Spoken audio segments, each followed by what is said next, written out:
luz e o fim da maldição.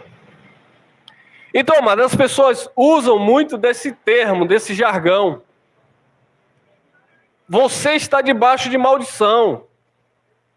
Se você não fizer aquilo que a religião, que uma liderança determina, exige, e acontecer alguma coisa com você, geralmente alguém vai se levantar e dizer, olha, você está assim, está acontecendo isso deve ser maldição na sua vida.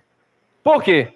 Porque geralmente eles vão usar alguns textos isolados do Antigo Pacto e vão dizer, olha, isso que acontece com você é porque Deus pesou a mão.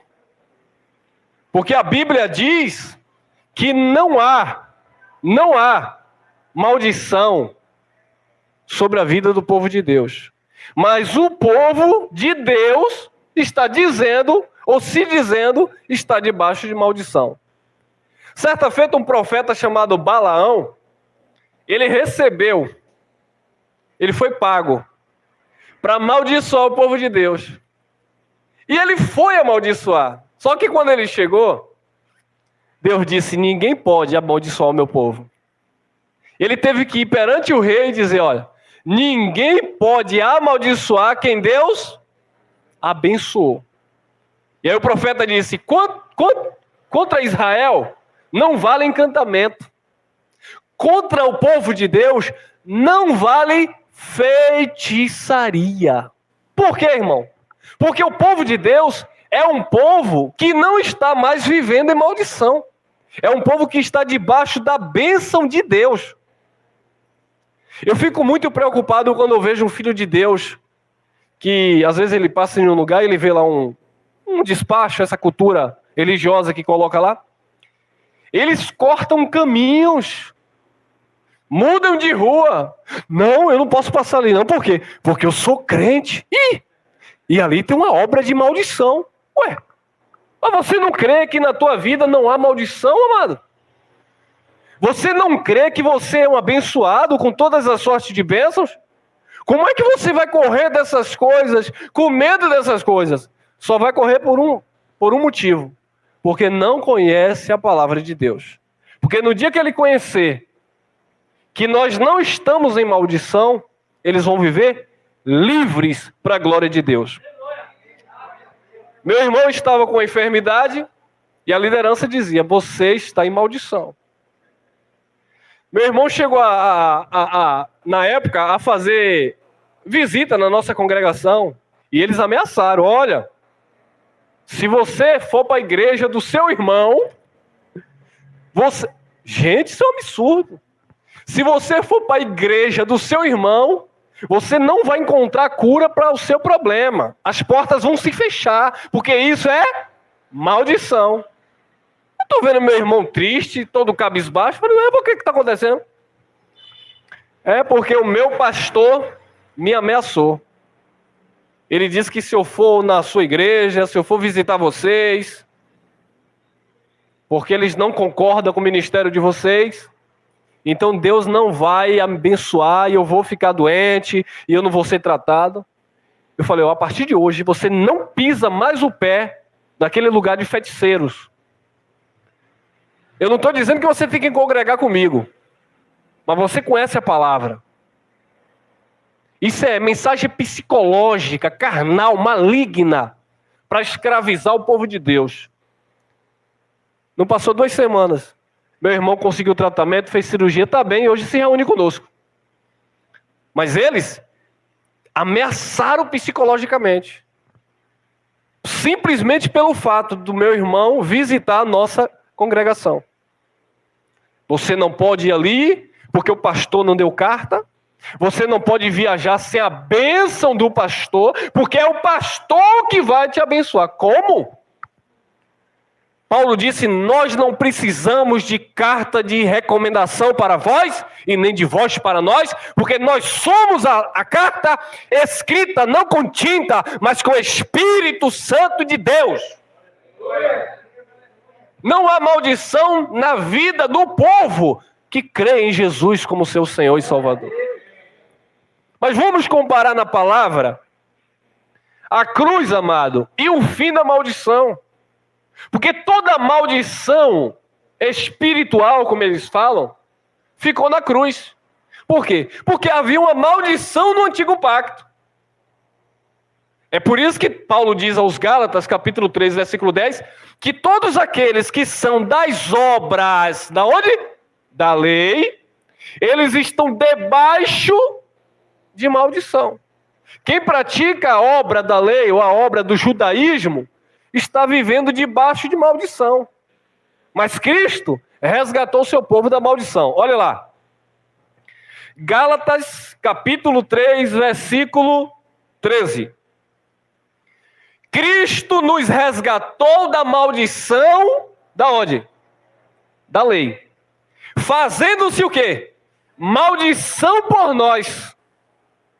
Vamos explicar isso aqui. Primeiro ponto. Nos aqui não é nós. Porque nós não vivíamos debaixo da lei. Nos aqui, Paulo está falando dele e com aqueles que viveram na época de Paulo. Porque viveram a transição da lei. Paulo viveu na antiga aliança e ele também viveu a nova aliança. Os ouvintes de Paulo, eles viveram antes e depois da cruz. Então aqueles que estavam antes da cruz, eles estavam debaixo de quê? Está entendendo? Essa era a maldição espiritual que havia sobre o povo de Deus, a lei. Porque quem não cumprisse a lei à risca, estava debaixo de maldição. Tiago 2,10. Se o homem tropeçar em um só ponto da lei, ele é transgressor de toda a lei. Portanto, ele é maldito, porque ele não cumpriu a lei. Visto que o homem não conseguia cumprir a lei, que consistia em 613 mandamentos, hoje é fácil alguém dizer que cumpre a lei porque guarda o sábado. Hoje é fácil dizer que cumpre a lei porque alguém dá dízimo na igreja dizendo que é para Deus. Hoje é fácil dizer que está cumprindo a lei porque está fazendo jejum judaico. Mas isso não é cumprir a lei. A lei era constituída por 613 ordenações. Então é por isso que nesse ministério você não vai fazer jejum que era da lei. Porque se você faz jejum, você está debaixo de... que era da onde? Da lei. Por isso que aqui você não vai dar o seu dízimo, porque o dízimo era da... Se você fizer aqui, você está se colocando debaixo de maldição. Então Paulo está dizendo, Cristo nos resgatou da maldição, da lei, fazendo-se maldição por nós. Jesus fez-se, ou foi maldito por causa do seu povo. Se fez maldito por causa do seu povo. Porque está escrito. Paulo estava falando alguma coisa dele ou estava escrito? É Paulo que falou. Porque está escrito, maldito todo aquele que for pendurado no madeiro. E agora? A pergunta é, você está debaixo de maldição? Não. E por que as pessoas insistem em tudo que acontecer com você dizer é maldição? Ó, irmão, isso aí é maldição hereditária. Não existe maldição hereditária sobre as vidas dos filhos de Deus. Porque em Cristo, toda maldição foi cancelada. O problema é que as pessoas espiritualizam as coisas. Por exemplo, alguém na família morreu de ataque cardíaco. Consequentemente, alguém na família também morreu. Tinha problema biologicamente, sanguíneo, tinha alguma deficiência e morreu da mesma forma. Aí ele diz assim, ó, maldição na família. 3 da família morreu de coração. Que maldição, irmão? É um problema de saúde, que se tivesse cuidado, talvez não teria acontecido. E se aconteceu, foi com a permissividade de Deus, e Deus levou no tempo dele. Mas isso não é uma maldição espiritual sobre a vida das pessoas. Mas as pessoas insistem em espiritualizar as coisas. Isso é uma maldição hereditária, é uma maldição espiritual, é uma maldição porque você não está fazendo o que Deus quer, usando os textos isolados, quando a palavra é clara. Cristo nos resgatou da maldição da lei, fazendo-se maldição por nós, porque está escrito, maldito todo aquele que for pendurado no madeiro. De onde Paulo tirou isso? Da Escritura. Ele disse que estava escrito, então ele tem que mostrar onde está escrito. Olha lá, onde estava escrito? Moisés escrevendo, Deuteronômio 21, 22. Quando também em algum homem, irmão, mas aí é em alguém, né? Quando também em alguém houver pecado digno do juízo de morte, e for morto, e o pendurares no madeiro, 23, o seu cadáver não permanecerá no madeiro, mas certamente o enterrarás no mesmo dia, porquanto o pendurado é o quê? Maldito de Deus. Então isso era na lei. O pendurado no madeiro era maldito de Deus. Assim não contaminarás a tua terra, que o Senhor teu Deus te dá herança. Então havia essa lei, que todo aquele pecador fosse digno do juízo de morte e fosse pendurado, o corpo dele não podia ficar pendurado. Tinha que ser enterrado no mesmo dia. Aí vem uma pergunta: irmão, mas Jesus não pecou, então essa palavra não é para Jesus. Essa palavra não pode também estar ligada a Jesus. Claro que pode. Por quê? Em primeiro lugar, Jesus de Nazaré, ele era um judeu. E ele estava debaixo da lei, porque ele estava cumprindo a lei. E como que essa palavra também se enquadra ou serviu para Jesus de Nazaré? Visto que Jesus de Nazaré, quando também em alguém houver pecado digno de juízo de morte. Mas Jesus não pecou para ser digno de morte. Jesus pecou para ser digno de morte? Mas aconteceu isso aqui, ó. Ele levou a maldição do seu povo. Ele estava representando o seu povo. Ele foi o substituto do seu povo. O povo que estava vivendo em maldição debaixo da lei, as maldições dos judeus, as maldições do povo de Deus recaíram sobre Jesus. Por isso Jesus se tornou maldito de Deus, por causa do pecado da humanidade que recaiu sobre o povo de Deus. Jesus pecou não, mas ele assumiu a culpa, o pecado, as transgressões do seu povo. Quem está entendendo? Amém? Amém? Vamos caminhando.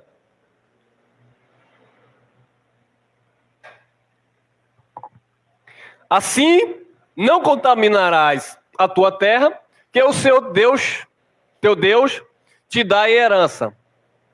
Zacarias 13, 7. Ah, mas esse texto aqui é muito distorcido na religião. Aí a liderança reúne, principalmente os obreiros. Olha, vocês têm que carregar o pastor de vocês no colo. Vocês têm que... Cadê a irmã? A irmã saiu aí. Tem que trocar os pneus do carro do pastor. Tem que carregar o pastor. Aí se você fizer alguma coisa que ferir o pastor, aí ele usa esse texto aqui, ó. Olha como é que eles usam. Zacarias 13, 7. Ó espada, desperta-te contra o meu pastor e contra o homem que é o meu companheiro, diz o Senhor dos Exércitos. Aí eles usam essa parte A aqui, B. Fere ao pastor e espalhar-se-ão as ovelhas, mas volverei a minha mão sobre os pequenos. Quem era o pastor que seria ferido? Cristo, e não o pastor Elcio. Ai, irmão, você me feriu.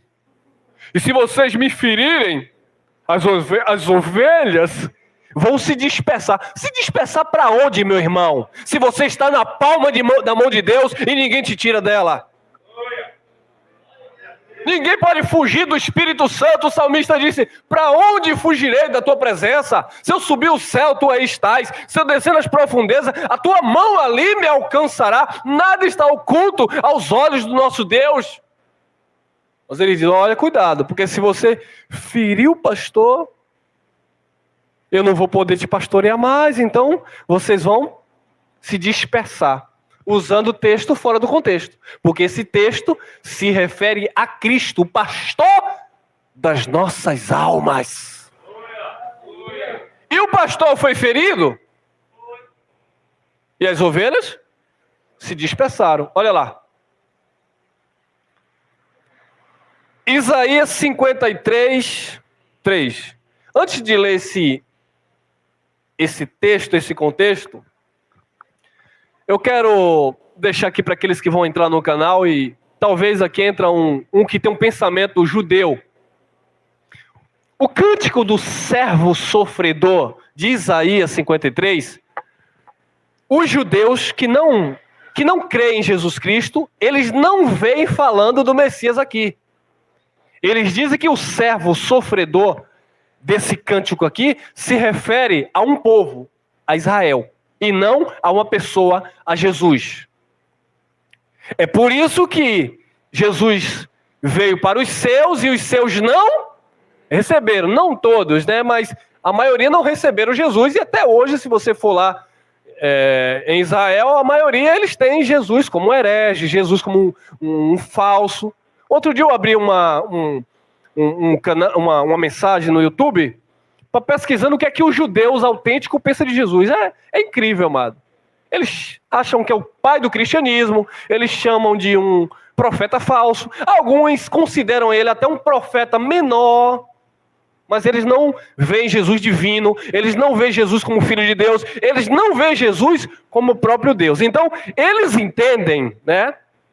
E os estudiosos que analisam dentro da cultura judaica também pensam desta forma, veem dessa forma, e a gente está aqui para respeitar, mas colocar também o nosso posicionamento, porque aí entra a fé. Eles entendem que o servo sofredor de Isaías 53 não se refere a Jesus, se refere ao povo de Israel. E nós vamos explicar por quê. Isaías 53, 3. Era desprezado e o mais rejeitado entre os homens. Então está falando de um homem, de uma pessoa. Homem de dores e experimentados nos trabalhos. E como de quem os homens escondiam o rosto. Era desprezado e não fizemos dele caso algum. Observe que o profeta Isaías está profetizando 700 e poucos anos, 730 anos, antes de Jesus nascer. E ele já estava dizendo que Jesus ia ser o quê? Desprezado. Então como é que ele não está falando de Jesus? É claro que ele está profetizando de Jesus, porque o mesmo Isaías já tinha profetizado no capítulo 9, que um filho o menino se nos deu. E o principado e a potestade estava sobre seus ombros, e o seu reino perdurará eternamente. Então Isaías estava falando sim de Jesus, mas os judeus entendem que Isaías estava falando do povo, do judeu, como servo sofredor. Então Isaías diz, se não fizermos dele caso algum. Tanto é que Jesus, na noite que foi traído, o traidor Judas, teve que fazer o quê? Dar um beijo, para sinalizar quem era Jesus. Porque Jesus era muito comum com os judeus. Não havia nele uma beleza exterior para que diferenciasse dos demais judeus. Quer dizer, a igreja romana criou aí um Jesus do cabelo loiro, olhos azuis, um Jesus de Hollywood que chama atenção. Mas o Jesus judeu não, era uma pessoa simples, né? Talvez barbudo, cabeludo, narigudo e de uma pele bem avermelhada. Então não havia nem uma beleza externa. Por isso que o profeta disse que ele era desprezado. Para levarem ele lá do Getsemane, Judas disse, é aquele que eu der um beijo. Imagina se Judas desse um beijo em Pedro. Quem ia no lugar de Jesus? Pedro. Porque os soldados romanos não distinguia quem era Jesus. Porque o que fazia diferente de Jesus não era a sua aparência física. E os religiosos ficam aí, pastor, você está pregando sem terno e gravata, então você não é crente. A irmã está de calça, então a irmã não é de Deus. Não, meu amado.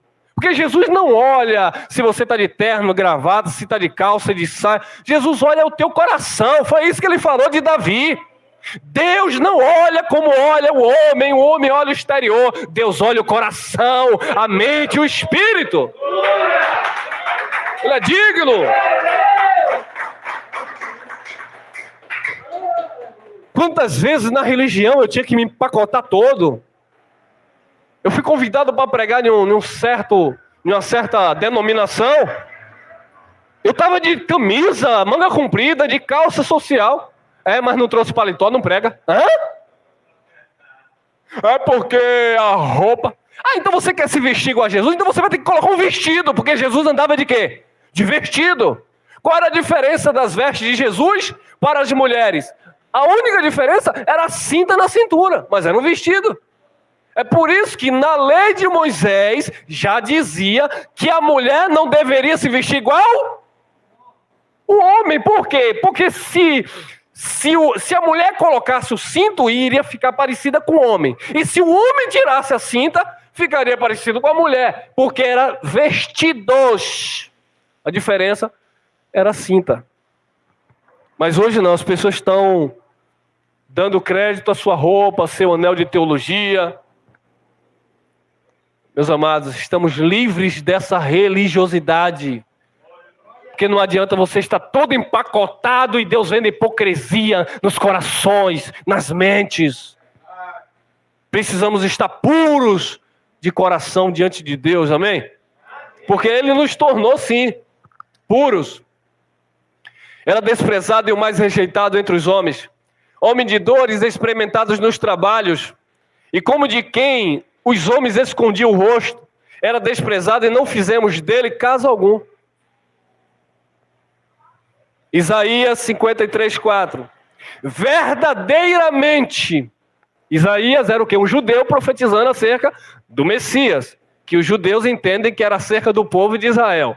Verdadeiramente, ele tomou sobre si as nossas enfermidades e as nossas dores levou sobre, e nós, os judeus, o reputávamos por aflito, ferido de Deus e oprimido. Verdadeiramente o profeta está falando. Ele, essa pessoa, tomou sobre si nossas enfermidades. Outra coisa que eu preciso explicar para os amados. Já falei em outras mensagens. Eu vejo uma grande ignorância. Crente usando esse texto para não querer ir no médico e nem tomar um medicamento. Eu ir no médico? Eu tomar vacina? Eu não. Jesus levou sobre si as minhas dores e enfermidades. Sabe de nada, inocente. Aí você vai entrar em contradição com Deus e vai discutir com Deus. Quem aqui sente dor de cabeça?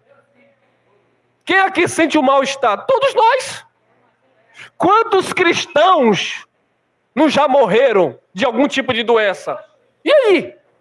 Quantos cristãos não morrem por algum tipo de acidente? E aí?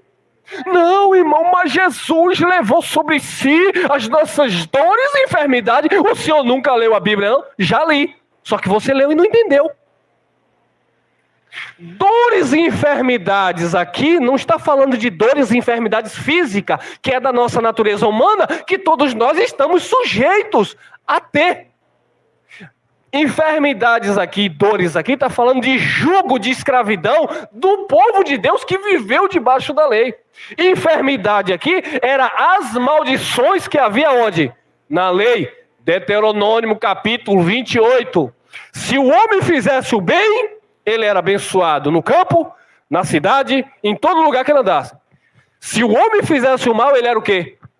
Amaldiçoado. Isso era onde? Na lei. Então, na lei era assim. Quando não seguia a risca, era amaldiçoado. Quando ele obedecia, ele era abençoado. Na graça de Deus não é assim. Porque na graça de Deus, na nova aliança, nós entendemos que Jesus Cristo, ele já havia se tornado maldito e levou as dores e as enfermidades do seu povo. Não é dores físicas que todos nós sentimos. Ô irmão, então você não crê que Jesus cura e restaura a saúde?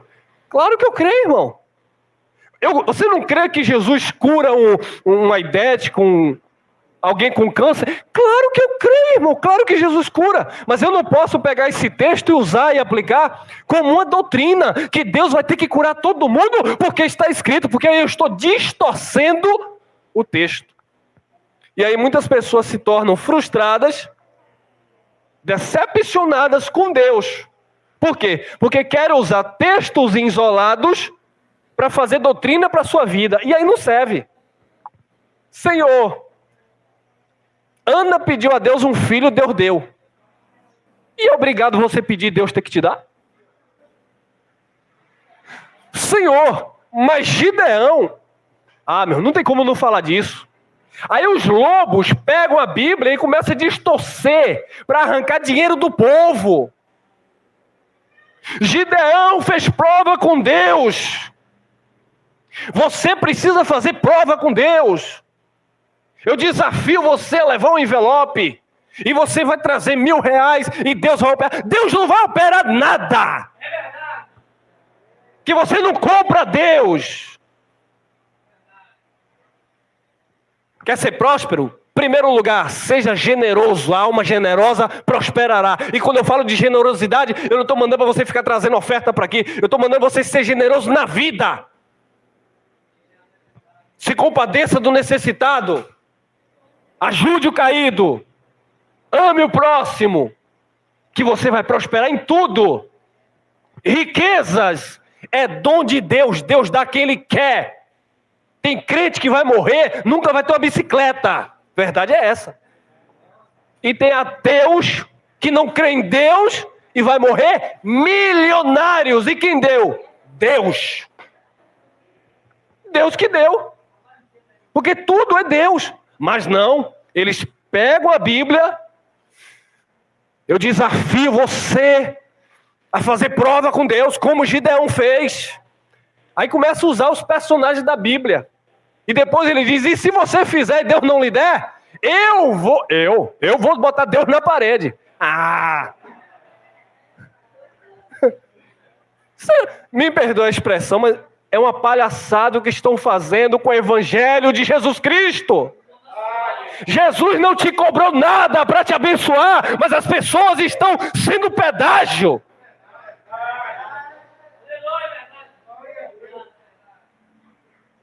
Você é abençoado não pelo que você faz, mas pelo que Jesus fez.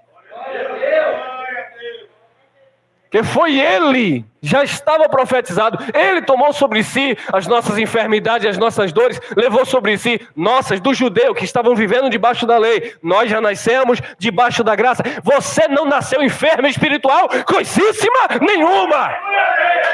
Você não nasceu debaixo de maldição.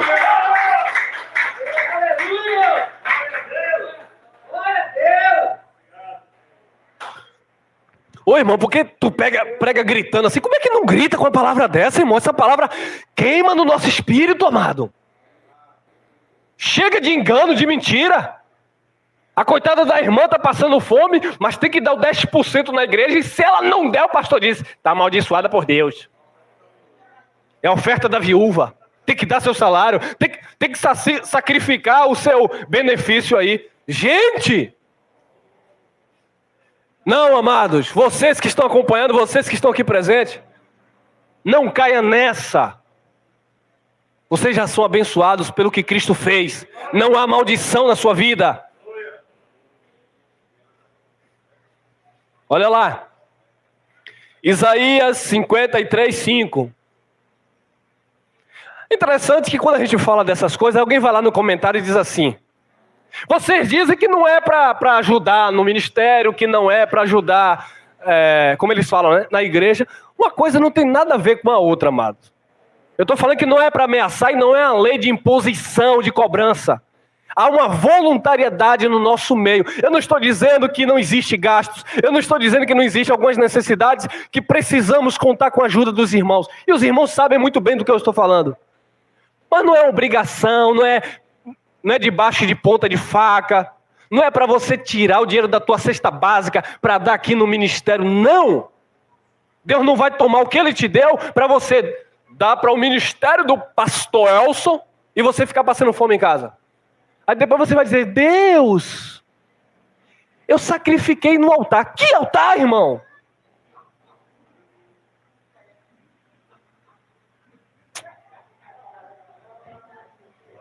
Senhor, eu fiz um voto. Que voto, irmão?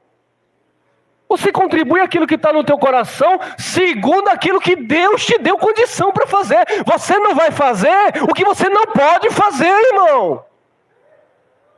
Porque quando eu estava na religião era assim, olha, só tem o dinheiro de pagar a água e a luz.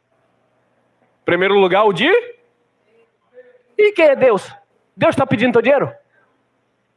É claro que o pastor quer botar no bolso dele. Aí chega lá e ó, corta a sua luz. Ô Jesus, cortaram minha luz, mas ainda bem que a tua palavra diz que tu é a luz do mundo. Não, eu sou luz do mundo e tu é a luz que está em mim. Então, pode cortar, Jeová. O importante é eu obedecer a tua palavra. Aí Jesus olha, ô meu filho, ô minha filha, tu deixou cortar a luz para dar lá na instituição religiosa? Faça isso não, irmão. Paga a sua luz. Compra seu Danone. Compra sua comida. E Deus vai te dar condição para você comer e semear. Sem pressão psicológica. E quanto mais você faz com entendimento em Cristo, mais e mais você vai ter, não porque você está cobrando de Deus, mas porque Deus, Ele vê a tua generosidade e Ele derrama sim, independente da tua capacidade de fazer voto, de pagar promessa. Não tem nada disso, irmão. Ele faz em nossas vidas porque Ele é bom, porque Ele é maravilhoso.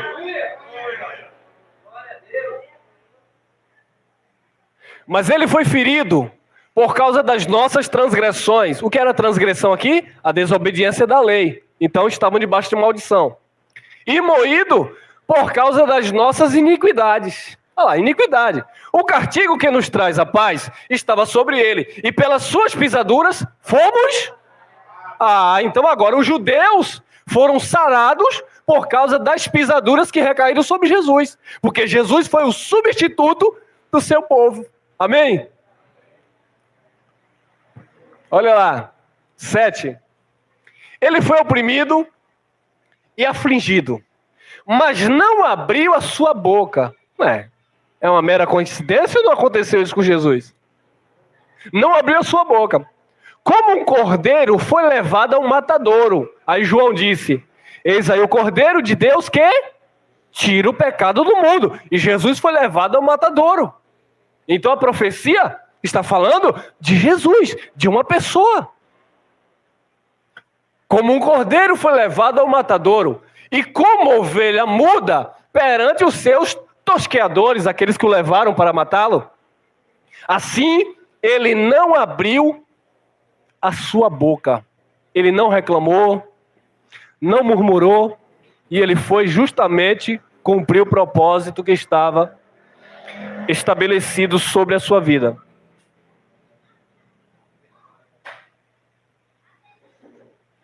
E isso aqui é uma profecia. Antes de Jesus, 700 e poucos anos. Vamos lá. 8. Da opressão e do juízo foi tirado. E quem contará o tempo da sua vida? Porquanto foi cortado da terra dos viventes. Pela transgressão do meu povo, ele foi atingido. Quem é o povo de Isaías? O judeu. Então Isaías está profetizando que alguém foi ferido e foi morto por causa da transgressão daquele povo. Não dos gentios, mas dos judeus. Então eles estavam todos debaixo de maldição e o profeta estava dizendo que alguém ia assumir o lugar do seu povo, se tornar um maldito de Deus. Vamos lá. 10. Todavia ao Senhor, interessante. Todavia ao Senhor agradou moê-lo, fazendo-o enfermar, adoecer. Quando a sua alma se puser por expiação de quê? Do pecado, verá a sua posteridade, prolongará os seus dias, e o bom prazer do Senhor prosperará na sua mão. Foi agradável a Deus ver o sofrimento do seu filho Jesus. E por que Deus se agradou de ver o sofrimento de Jesus? Para que hoje esses filhos estivessem aqui glorificando a Ele. Para que hoje a igreja de Deus estivesse exaltando a Ele. Foi agradável a Deus, o Senhor, ver o Filho unigênito sofrer, para que muitos, não todos, porque a salvação não é para todos, para que muitos, os eleitos, os predestinados em amor, aqueles que iriam reconhecer o senhorio de Cristo e o seu sacrifício, pudessem desfrutar desta riqueza de glória que é a graça de Deus em Cristo Jesus. Amém? Então, amados, como eu expliquei, os judeus, eles não entendem esse contexto como se falando de Jesus ou apontando para Jesus. Por quê? Deixa eu explicar. Porque até a aparição de Jesus de Nazaré, nenhum judeu interpretou isso como uma profecia apontando para o Messias. Até a aparição de Jesus de Nazaré.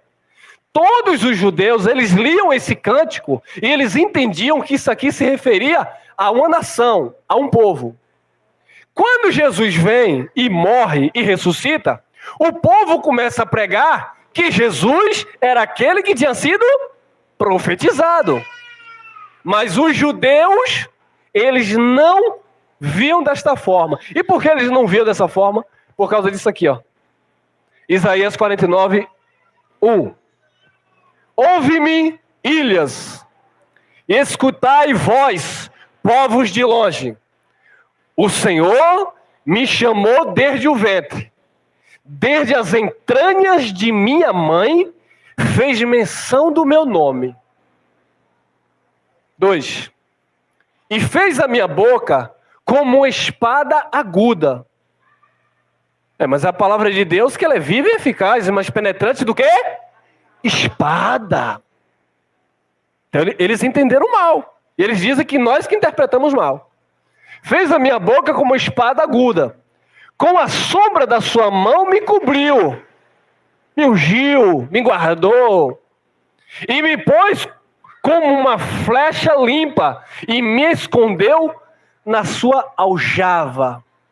Olha, observe a leitura em figura de linguagem.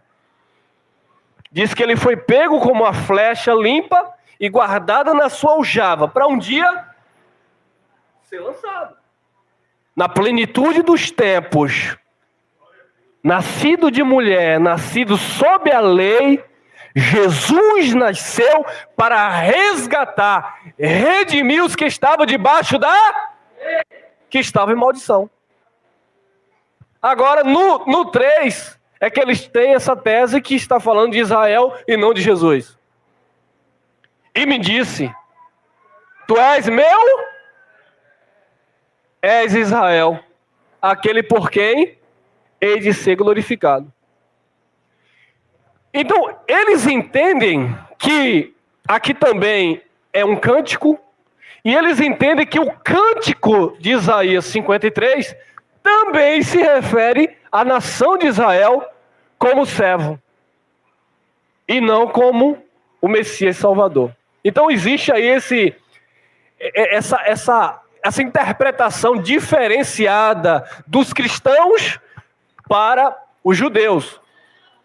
Os judeus, eles entendem que o servo sofredor de Isaías 53 é Israel, a nação de Israel. E os cristãos entendem, como nós, que o servo sofredor de Isaías é o próprio Jesus, amém?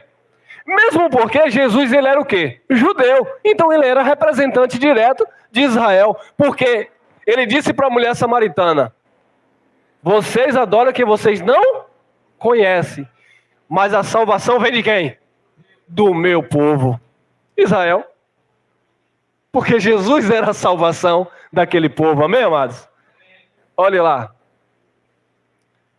Atos dos Apóstolos, capítulo 8, versículo 26.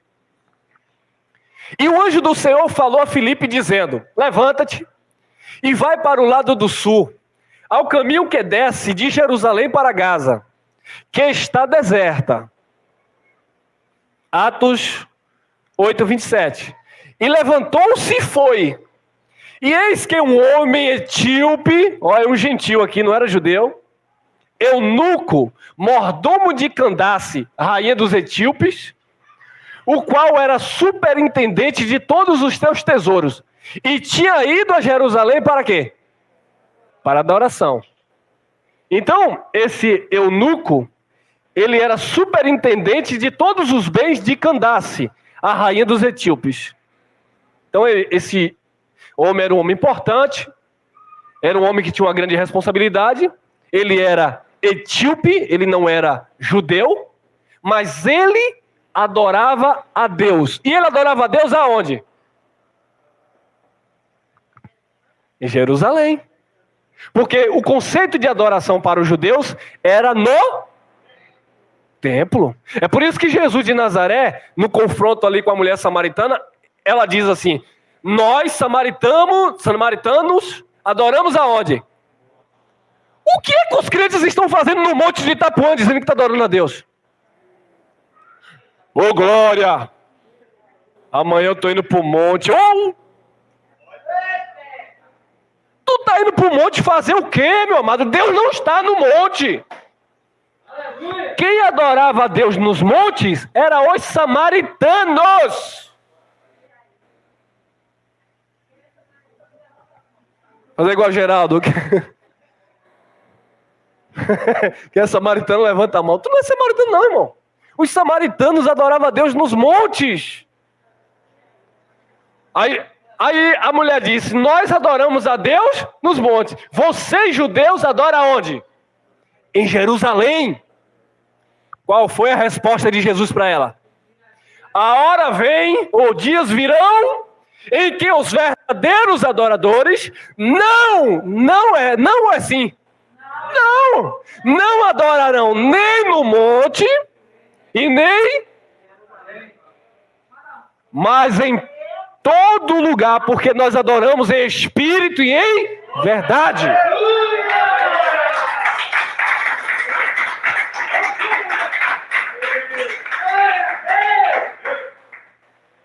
Nós adoramos em espírito e em verdade, amado. Não é mais nos montes, porque era costume dos samaritanos. Também não é em Jerusalém, que era costume do judeu. Os filhos de Deus, os verdadeiros, ele disse. Os verdadeiros adoradores adorarão em espírito e em verdade. Você está aqui, você está adorando. Você está louvando. Você está na sua casa, você está adorando, você está louvando. Aí os homens da religião ficam perturbados com essa mensagem. Por quê? Porque eles já estão pedindo a Jeová para essa situação aí de saúde pública passar, para eles levarem de novo o povo para a escravidão, para debaixo dos seus pés. Venha para a casa de Deus. Na quarentena tem muito crente desviado, porque não quer vir mais para o templo. Que templo, irmão? Você é o templo do Espírito Santo. Você não vem para aqui para adorar Deus nesse lugar, porque esse lugar aqui não é a casa de Deus. Nós estamos reunidos, a igreja que é a casa de Deus. Será que é difícil entender isso, irmão? Meu Pai do céu. Irmão, mas se você pregar assim, os irmãos vão deixar de congregar. E sim, eu vou fazer o quê? Não vão deixar de congregar porque nós congregamos em Cristo. Se vão deixar de se reunir, é porque não gostam de se reunir. Se nós estamos aqui reunidos, é porque nós queremos estar reunidos para ouvir uma palavra dessa que, infelizmente, aí fora é bem difícil ouvir, irmão. Quando eu falo aí fora, eu falo no sistema religioso. É complicado.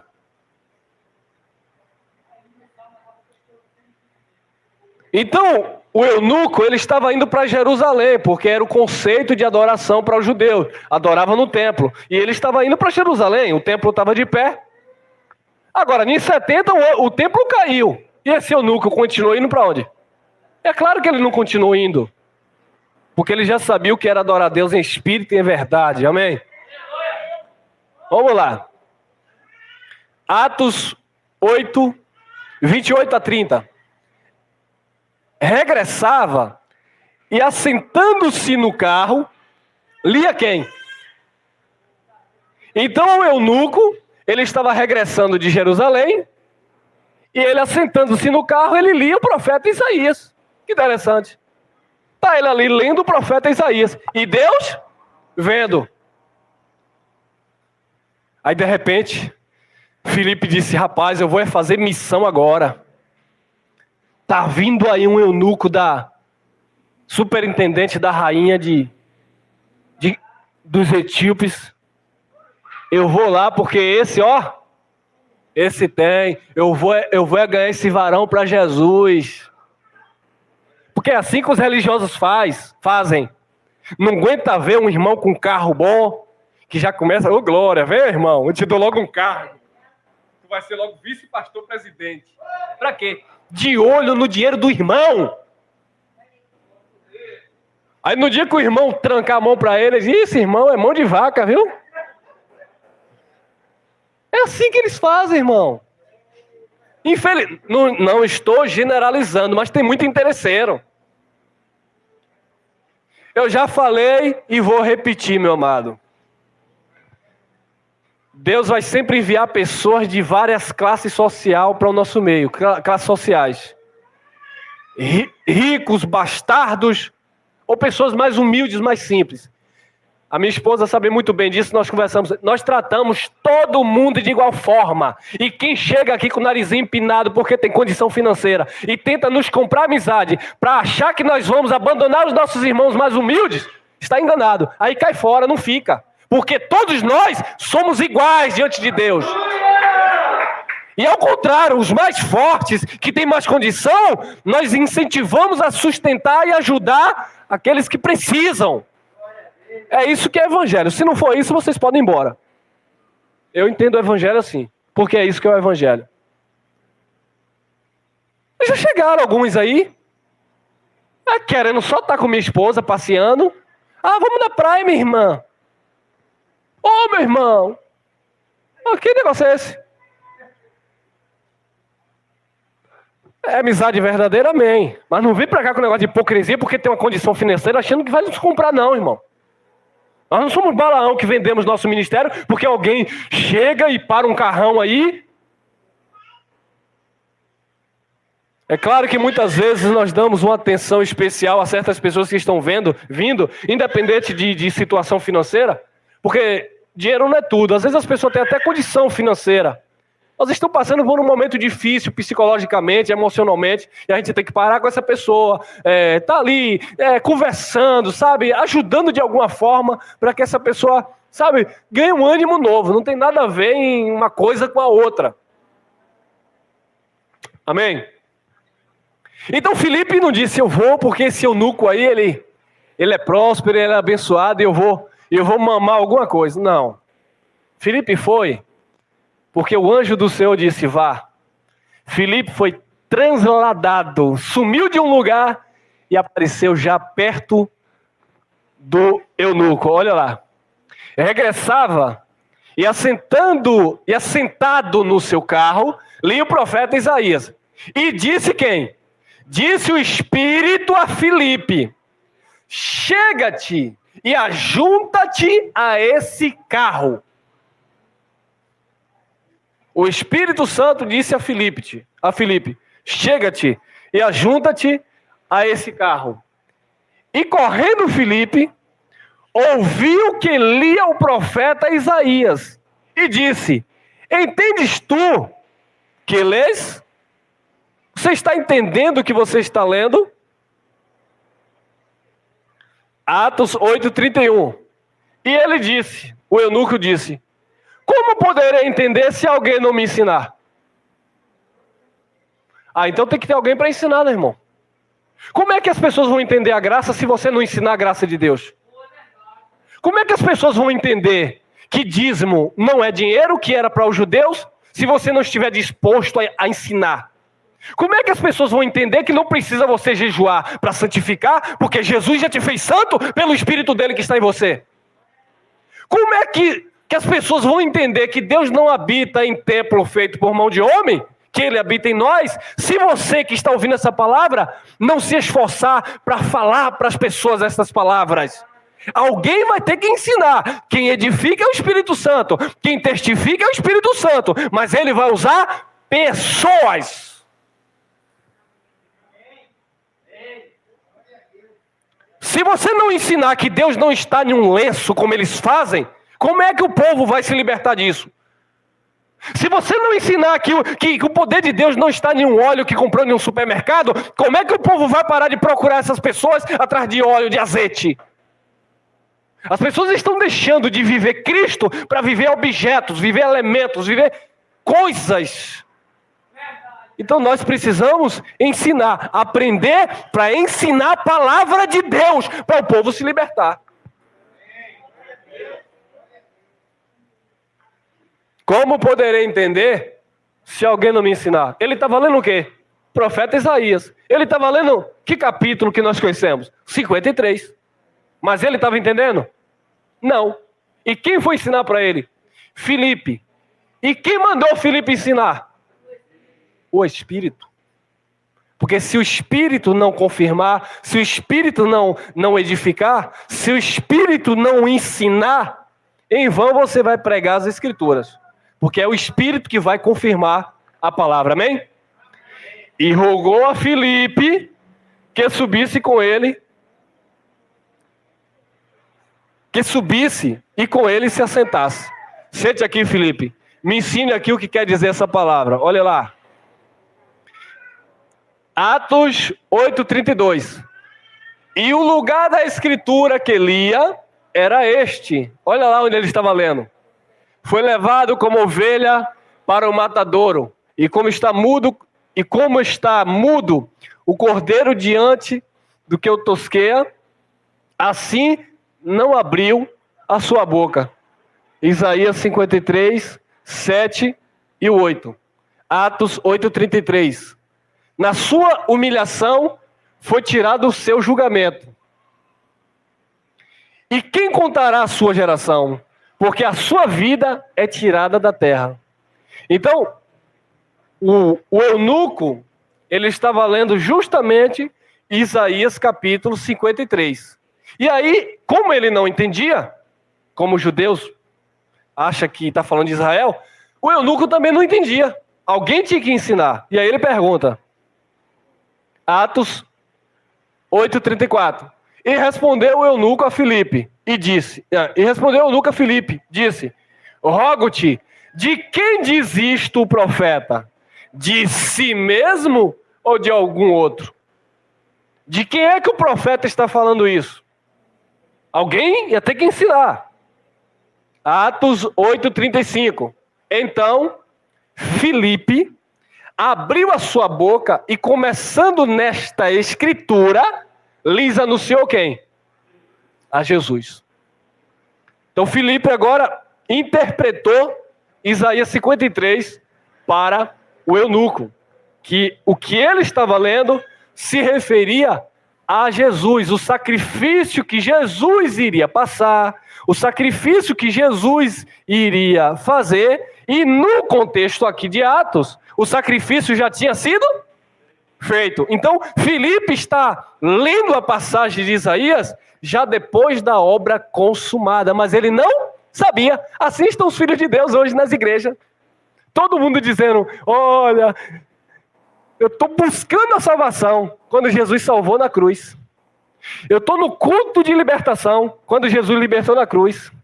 Eu estou buscando o poder do Espírito quando Jesus já derramou na sua morte, quando ele desceu. Tudo já está consumado, tudo já está em você. E os crentes hoje, no século 21, estão buscando aquilo que já foi realizado há mais de 2020 anos atrás.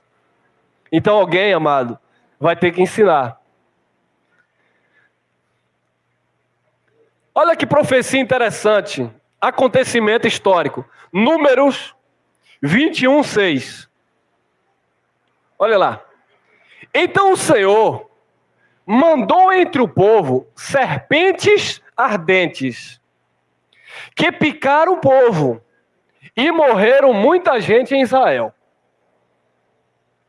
O povo começou a desobedecer, começou a questionar a autoridade de Moisés na época, começou a questionar que não foi Deus que tinha enviado Moisés, começou a dizer, você nos tirou do Egito, onde nós tínhamos lá o nosso repolho, a nossa sopa de cebola, e agora nós estamos aqui nesse deserto passando fome. O povo começou a murmurar contra Moisés. Quando Deus viu aquilo, Deus pesou a mão serpentes. A serpente começou a picar o povo começou a morrer. Irmão, a lei, o negócio era sério.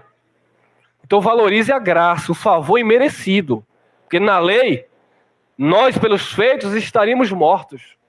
A graça, Jesus morreu pelo seu povo.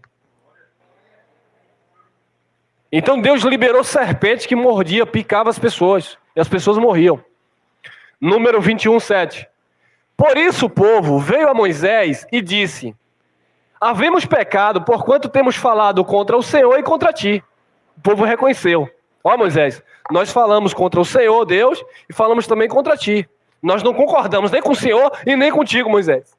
Nós pecamos. Ora ao Senhor, que tire de nós estas serpentes. Observe, amado, que a serpente, na cultura judaica, ela tem todo um simbolismo, um significado de perversidade, de maldade. Foi a serpente no Éden que fez a queda do homem. Porque ali é uma figura de linguagem, não é no sentido literal. Não era uma cobra que estava possuída por Satanás. Era uma figura da malícia, do mal. A serpente peçonhenta, venenosa. Por isso que quando João Batista está batizando, ele diz para aquele público que estava ali criticando: raça de serpentes. Mas o povo era serpente? Os fariseus eram serpente? Então aquilo é uma força de expressão. Raça de víboras, raça de serpente. Vocês são venenosas. Vocês picam as pessoas, vocês matam as pessoas. Por isso que Jesus disse deles. Foi deles que Jesus disse. João 10:10. O ladrão não veio senão para matar, roubar e a destruir. De quem Jesus está falando? Das raças de serpentes dos fariseus. Falsos pastores. Que quando viam as dificuldades, eles fugiam e deixavam as ovelhas. Porque eles não entraram legalmente pela porta, que é Cristo. Aí Jesus disse: eu sou o bom pastor. E o bom pastor dá vida pelas ovelhas. Então serpente tem todo esse significado. Mas foi Deus que enviou as serpentes, sim, claro. Assim como aconteceu no Éden, irmão.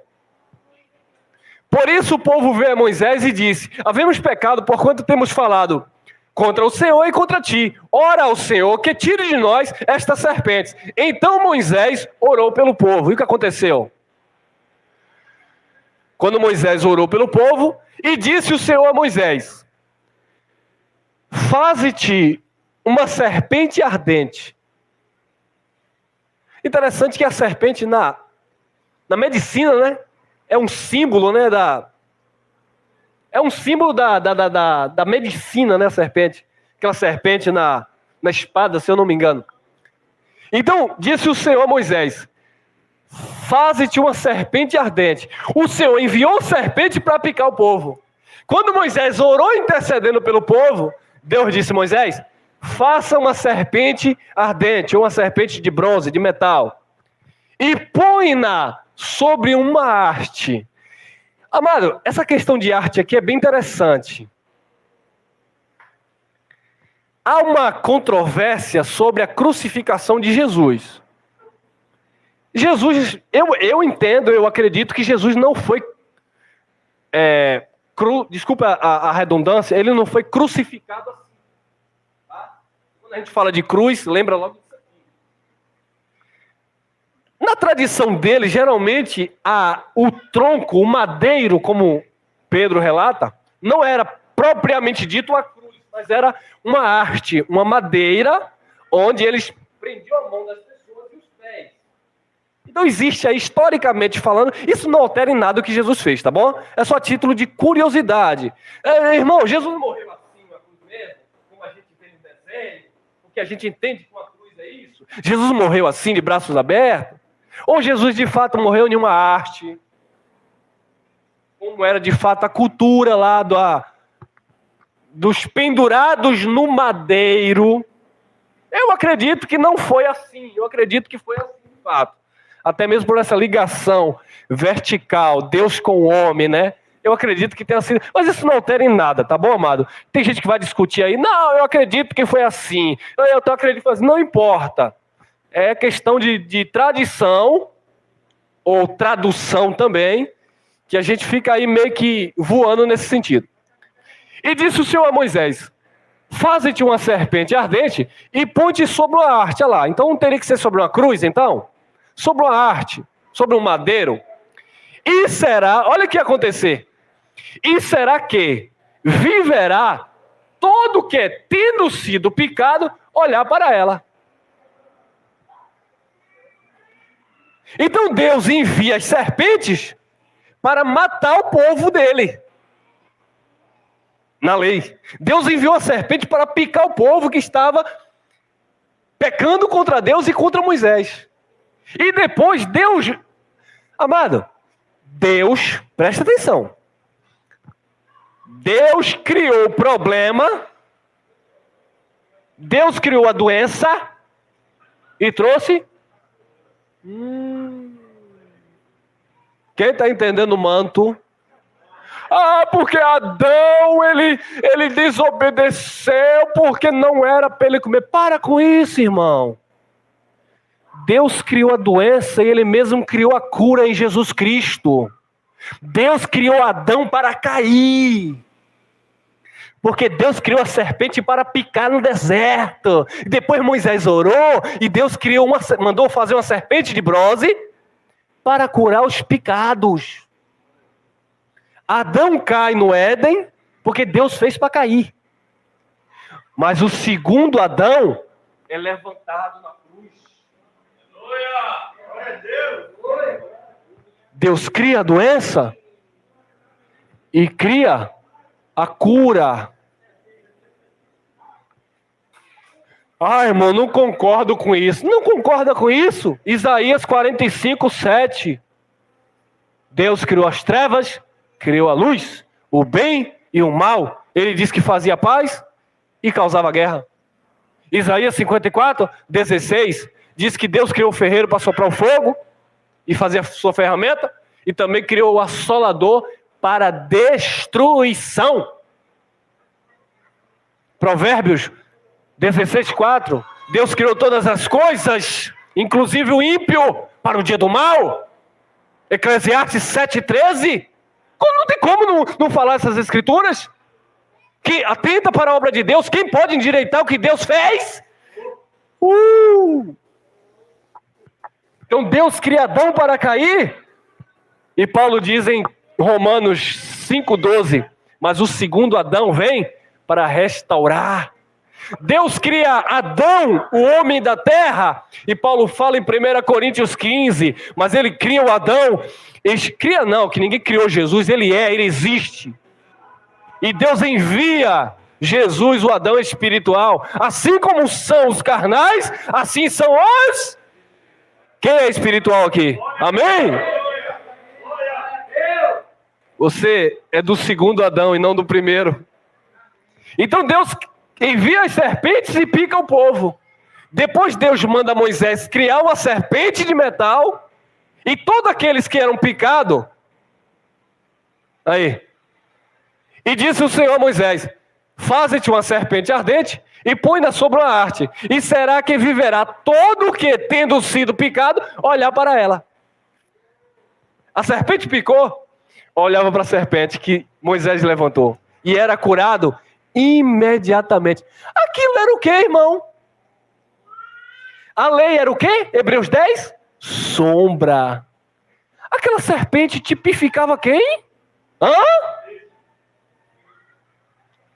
As serpentes que picavam as pessoas tipificavam a maldição, o pecado adâmico. A serpente que estava na haste, que quando as pessoas olhavam eram curadas, tipificava Jesus. E quem vai dizer isso? Ele mesmo, com a palavra, Jesus de Nazaré. Daqui a pouco. Números 21, 9. E Moisés fez uma serpente de metal e pô-la sobre uma haste.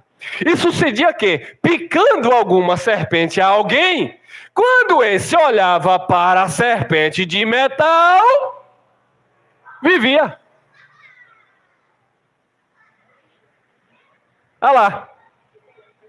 Olha lá para quem a serpente de metal fazia uma alusão.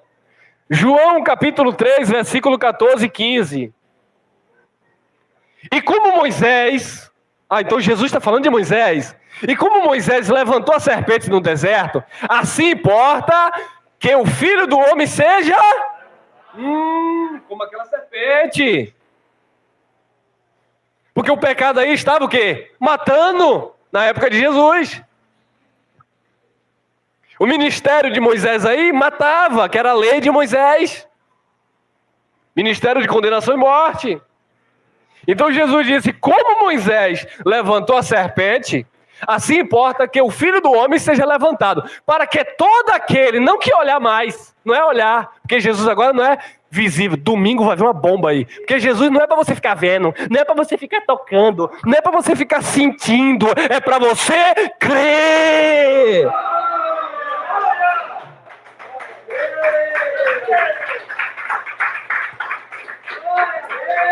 Domingo tem um mocotó aí, irmão. Então, diferente da serpente lá, que quem olhava era curado, Jesus não é você ficar olhando.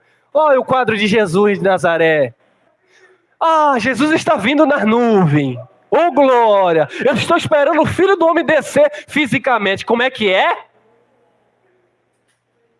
Não é para você ver, não, irmão. É para você crer que ele já veio em juízo e glória. E como Moisés levantou a serpente no deserto, assim importa que o Filho do Homem seja levantado, para que todo aquele que nele crê não pereça, mas tenha vida eterna. Não é apenas mais ser curado da picada da serpente, agora é viver eternamente aquele que crê em Jesus. E só crê quem Deus compartilhou da fé, porque a fé é um dom e pertence aos eleitos. Jesus vai continuar falando. João 12, 32, 33. E eu, quando for o quê? Levantado, falando da cruz, ou do madeiro. E eu, quando for levantado da terra, todos atrairei a mim. O mundo inteiro sabe que um dia, um homem chamado Jesus, ou Yeshua HaMashiach, como eles queiram, Joshua, um dia lá, ele foi lá para o Gólgota e foi pendurado. Todos Jesus atraiu para ele. Jesus é o divisor de águas. Crê ou não crê, Jesus mudou o calendário. Jesus mudou a história. Não tem como negar o que ele fez. E eu, quando for levantado da terra, da terra, todos atrairei a mim. Dizia isto, significando de que morte havia de morrer. Assim como a serpente foi levantada para curar os pecados, Jesus ia ser levantado da terra para salvar todo aquele que nele crê. Amém? 1 Pedro vai confirmar, 2,23, o qual, quando injuriavam, não injuriava. Pedro está mencionando Isaías 53, como Filipe, lá em Atos. O qual, quando injuriavam, não injuriava. E quando padecia, não ameaçava. Quando foram prender ele, Pedro pegou uma espada e cortou a orelha de Malco. Jesus disse o quê? Embainhe a sua espada. Porque com a espada fere, com a espada também vai ser ferido. Guarde essa espada. Ou tu pensas que se eu clamar ao Pai, Ele não envia aqui legião de anjos e me livra desse momento. É por isso que ele chama Pedro de Satanás. Para trás de mim, Satanás. Quando Pedro disse, não, Senhor, eu não vou deixar o Senhor morrer. Eu não vou deixar que lhe matem. Jesus disse, que é isso, Pedro? Para trás de mim, Satanás, com essa palavra oposta. Porque eu vou ter que morrer. E tanto é que o Pedro, de fato, ele disse que não ia deixar Jesus morrer. E quando Jesus vai ser preso, ele pega a espada e corta a orelha de Malco. Pedro era ousado, né, rapaz? Então Jesus já tinha repreendido. Para trás de mim, Satanás. Porque tu só compreende as coisas da terra, não compreende as coisas de Deus. E na noite que ele foi traído, Pedro vai, de fato, pega a espada e faz aquilo que ele disse que ia fazer. Não ia deixar Jesus morrer. Jesus, guarda a sua espada. Porque eu vou ter que morrer como está escrito, determinado. Aí ele reconhece. o qual, quando injuriava, não injuriava. Quando o injuriavam, não injuriava. E quando padecia, não ameaçava, mas entregava-se àquele que julga justamente. Entregava-se a Deus. Por isso que ele disse: Pai, a ti eu entrego o meu espírito. E ali ele respira fundo e diz: Tetelestai, está consumado. Ele se entregou àquele que julga justamente. Amados, desculpe que eu estou falando um pouco rápido, porque esse assunto é bem extenso, então para não passar muito do horário, vamos terminando. 1 Pedro 2,24. Levando ele mesmo em seu corpo os nossos pecados sobre o quê? Sobre a cruz? Ou madeiro? Como eu falei, uma coisa não altera o efeito da outra. Então, Jesus levou sobre o seu próprio corpo. Pedro está falando os nossos pecados, pecado do judeu, ou daqueles que viveram contemporâneo a Jesus de Nazaré. Para quê? Mortos para os pecados. Você está morto para o pecado, irmão. Por isso que o pecado não tem domínio sobre vocês. Porque estamos mortos para o pecado, para os pecados. Pudéssemos viver para a justiça, e pelas suas feridas foste sarado. Pedro está repetindo a mensagem de Isaías 53. Tem a ver com ferida física? Não. Tem a ver com doenças físicas? Não. Mas sim com uma doença espiritual. Maldição que ficou na cruz. Ficou na cruz, irmão? Filipenses 2,8. E achado na forma de homem, humilhou-se a si mesmo, sendo obediente até a morte. E morte de quê? Ficou na cruz. O fim da maldição, amado, é a cruz. 1 Coríntios 2,2. Porque nada me propus saber entre vós, senão a Jesus Cristo. E este, o histórico, Nazareno, crucificado, porque toda maldição ficou na cruz. Somos uma nova criatura. É o que Paulo está falando. Efésios 2,16. E pela cruz, ou madeiro, reconciliar ambos com Deus, ambos, judeus e gentios, ambos com Deus em um quê? Em um corpo. A igreja espiritual, não é a igreja da esquina ali, a outra ali, a religião, não. A igreja de Deus, a igreja espiritual, o povo de Deus, é um só corpo, é um corpo. Matando com ela as inimizades. Na cruz, Deus matou, destruiu as inimizades, aquilo que separava os povos. Vamos continuar. Colossenses 1:20. E que havendo por ele feito a paz pelo sangue da sua cruz, por meio dele reconciliar-se consigo mesmo isso é interessante, meu irmão. Reconciliar-se consigo mesmo todas as coisas. Será que Deus reconciliou algumas coisas? Ou todas? Tanto as que estão na terra, como as que estão nos céus. Eu até aproveito aqui para recomendar uma mensagem do nosso irmão Cristiano França. Todas as coisas estão já reconciliadas, se não me falha a memória, na terra como no céu. Ou seja, o céu e a terra já estão unidos, já estão ligados. Não existe mais separação. Já estão reconciliados, céus e terras. Amém? Colossenses 1:22. No corpo da sua carne, pela morte, para perante ele vos apresentar o quê? Pecadores, miseráveis, pobres,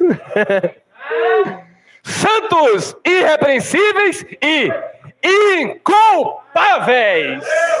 Você está sem culpa diante de Deus, sem condenação diante de Deus, por causa da cruz, que é o fim da maldição. Amém?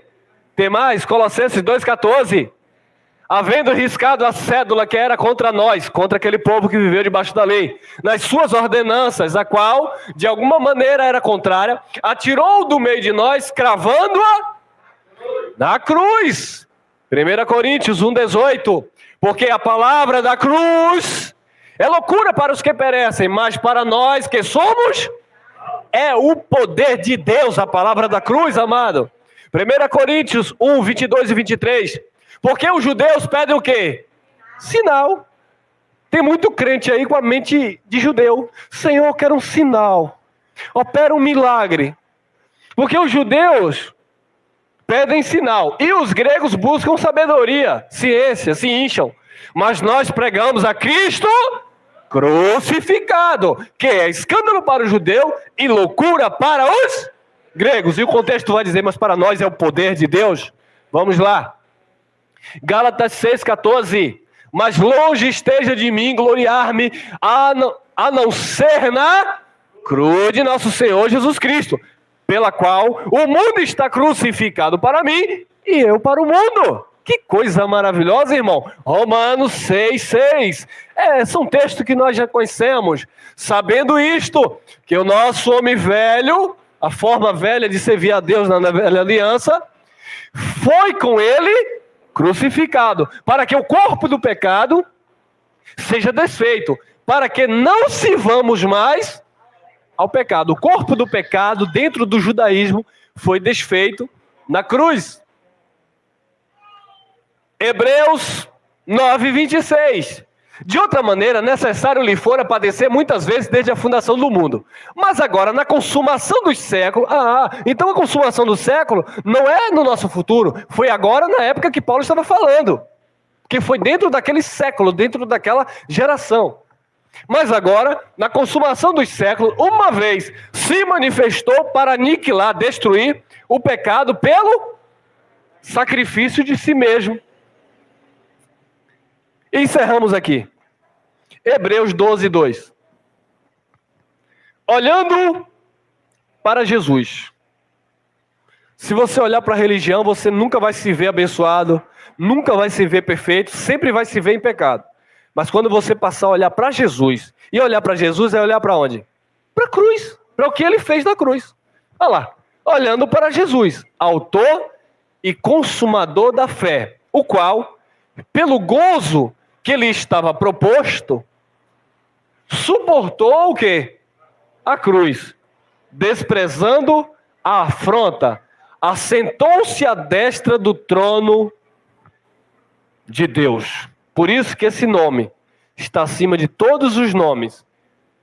E quando está se referindo a esse nome, que é o nome de Yeshua, ou ao nome de Jesus, como nós conhecemos, todo joelho se dobrará, não está falando de um nome de cartório brasileiro, ou de um cartório judaico, está falando de um caráter, está falando de uma personalidade, está falando de um governo, de um senhorio que é o Senhor Jesus Cristo. E a esse nome, todo joelho se dobra e toda língua confessa que Ele é o Senhor absoluto. Amém, amados?